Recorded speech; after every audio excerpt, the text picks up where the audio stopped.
The Tragedy of Cinema podcast is intended as a family-friendly program that by extension strives to be inclusive to all people regardless of their ethnicity, gender, creed, or any other identifying factors in this incredibly diverse world of ours. With that said, some of the films we discuss may contain serious subject matters or have content considered morally objectionable by today's standards. We do not intend to condone or dismiss these aspects of these films, but our primary focus will be on what we believe the film succeeds at, some fun facts, and our personal enjoyment factors of each film. With that said, we hope you enjoy the show.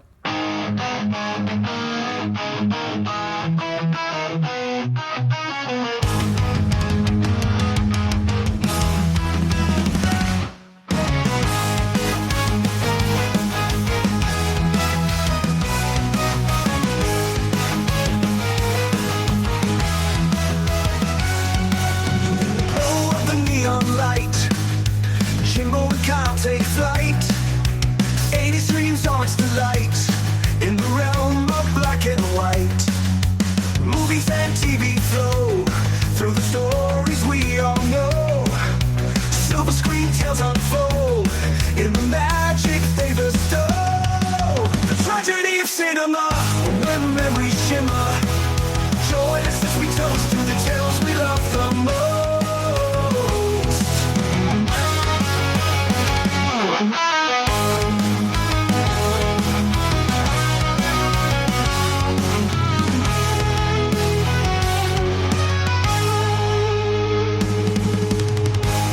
Tragedy of cinema, where memories shimmer. Join us as we toast to the tales we love the most. In a country shattered by war, a New York Times reporter and his interpreter would learn the price of survival, of freedom, and friendship. This is a big story, a major story. You understand that? We are got to get down there. The killing fields. U.S. bombs, you sure? I think many died. I don't know. That's a rumor. Now, I'm not going to comment on a rumor. David Anson of Newsweek calls The Killing Fields an extraordinary movie, compelling and convincing, not to be missed. All right, I've arranged for the evacuation of you and your family. So now it's up to you. What do you want to do? Richard Schickel of Time magazine says one has to admire the honesty of The Killing Fields. You know, Pran is not going to last 5 minutes out there. Pat Collins of CBS Morning News calls The Killing Fields unforgettable. And People magazine says, if you see no more than one film a year, make it this one. Why didn't you get him out when you had the chance? You had no right to keep him here. Stephen Schaefer of Us magazine calls it one of the year's best movies. A stirring true story that captures human drama with true compassion. I'm very pleased to accept this on behalf of Death Crime and myself. It bothers me that you let Pran stay in Cambodia because you wanted to win that war. Nobody gets to go in there. If I thought I could, I would. The Killing Fields. A film that will challenge you, change you, and never let you forget what you experienced.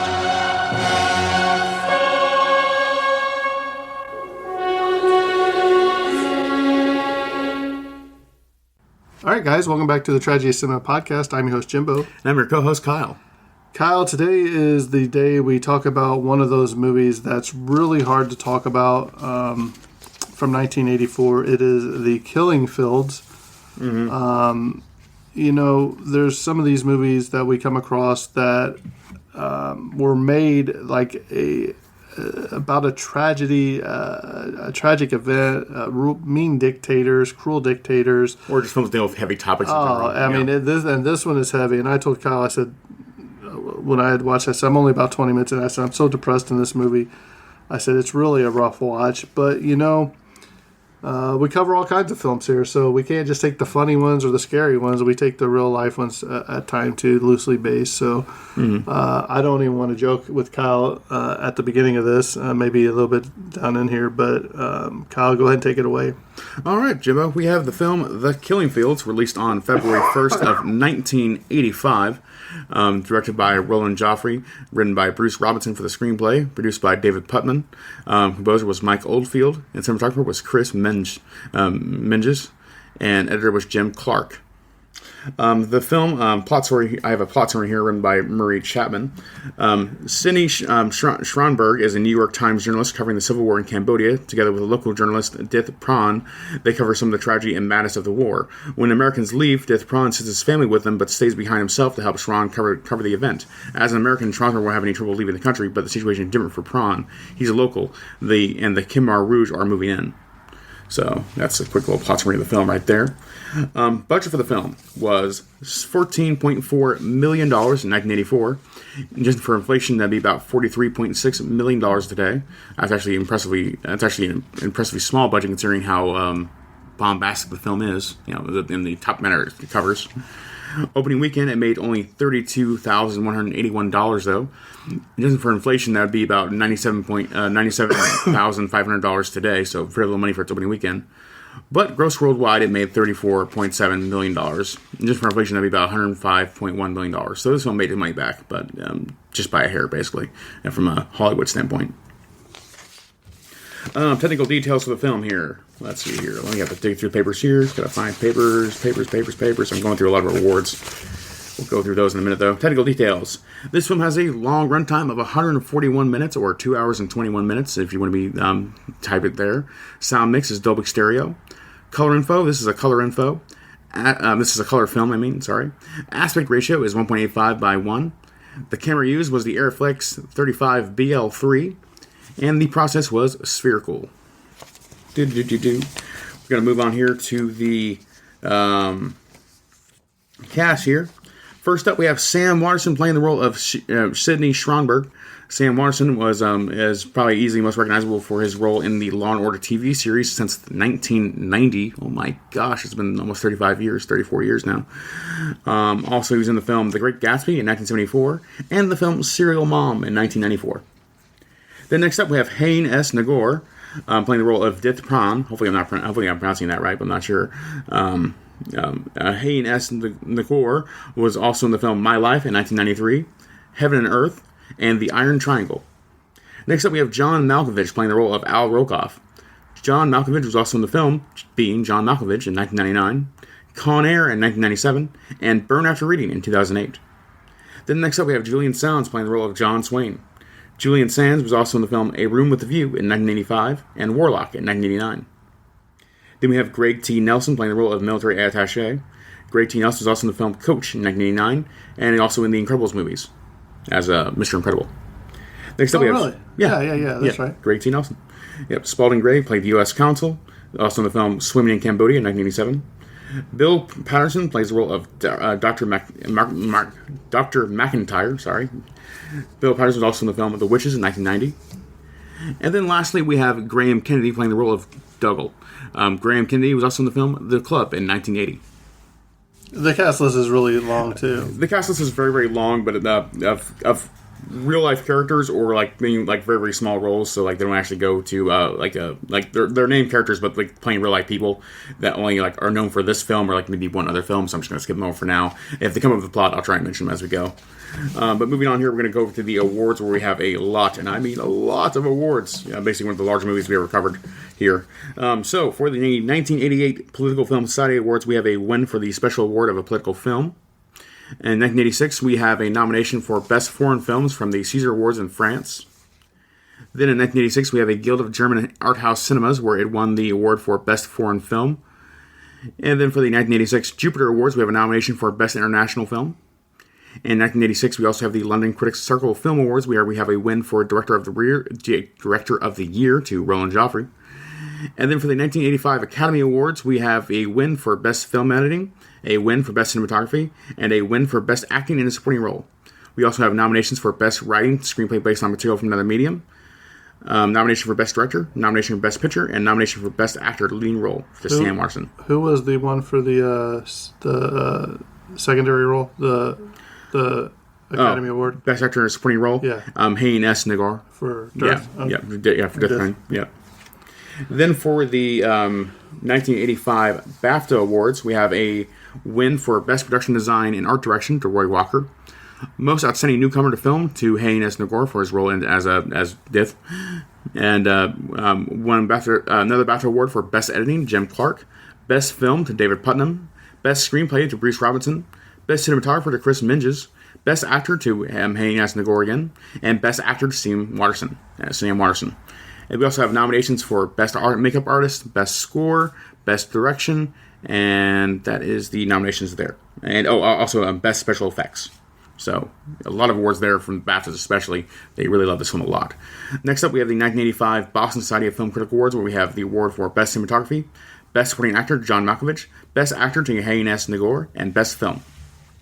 Next up, we have the David D. Donatello Awards for the 1985, where we have a win for Best Foreign Producer to David Putnam. Then for the 1985 Golden Globes Award, we have a win for Best Performance by an Actor in Supporting Role in a Motion Picture to Haynes Nagor. And we also have nominations for Best Original Score, Best Screenplay, Best Performance by an Actor in a Motion Picture to Sam Watterson, Best Director to Roland Joffrey, and nomination for Best Motion Picture from the Golden Globes. Next up for the 1985 National Society of Film Critics Awards, we have the Best Cinematography Award to Chris Minges and Best Supporting Actor to John Malkovich. Then for the 1985 Primo Sergio Amadi Awards, we have the win for the Bruce Robinson for the, I believe that's the acting role of the film, or was it the, best writing of the film there.